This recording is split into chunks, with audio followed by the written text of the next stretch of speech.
Hey, we're talking about arm care today, especially as it pertains to the quarterback position. But essentially everything we talk about today can be transferred to any overhead sport or any sport that relies on throwing or hitting in an overhead fashion. So before we start this series, which we're going to dig into scapular stabilization, training the rotator cuff group, even recovery or preparation for practice or a throwing session, there's a couple different aspects that we can really capitalize on that will put us and lay a great foundation and put us in a great position for when we can really get specific with taking care of our arm. So the first thing we're going to talk about here is to take care of my arm. I want to be involved in some sort of consistent and holistic type training program. Okay, things that include squats, hinges, pushes and pulls, some sort of weighted carry or bracing.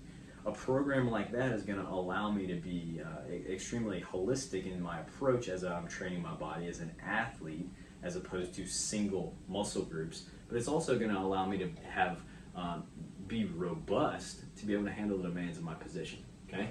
Also, outside of just standard resistance training, those 5 groups that I mentioned, the squat, the hinge, the push, the pull, carry, or brace, whatever you'd like to call it, I'd like to be involved in some sort of ballistic type training as well. That could maybe some sort of variation of our Olympic lifts.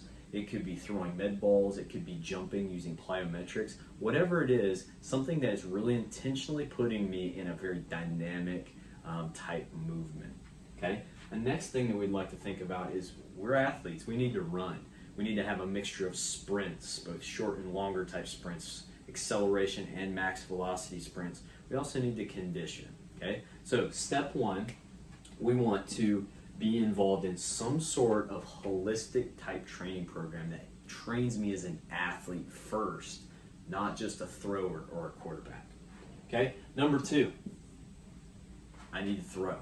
Okay, so in sport, especially as we're planning preparation, what we try to do is avoid spikes in workload. It doesn't matter if I'm running, if I'm a thrower, or if I'm just swinging some sort of implement. What we typically like to avoid is going from 0 or a small value to a great big value.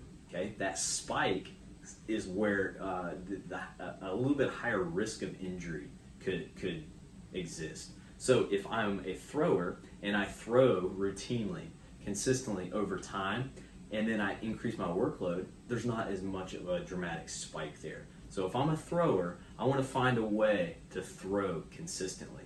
And if I'm a quarterback, it doesn't mean that I always have to throw a football. Maybe I switch the size of ball. Maybe I switch the ball altogether. But the lesson here is I need to throw. I'm a throwing athlete, and I need to keep some sort of baseline throwing routine throughout the year. It could be a little bit higher as we're in season, and in the off season a little bit lower. But let's keep the arm, throwing and active. The next thing, we need to eat breakfast. Okay, we talk all the time about starting fast. It doesn't matter if I'm going to work one day. I need to hit the ground running. Positive attitude. I'm starting fast. I'm going to attack the day. Or if I hit the practice field, I need to start that practice fast. As soon as my cleats hit the ground, a game. As soon as the first snap occurs, I'm starting fast. So in life and everything we're doing as an athlete, I need to start fast with breakfast. When we're thinking about breakfast too, we have wonderful dietitians that are talking about this daily.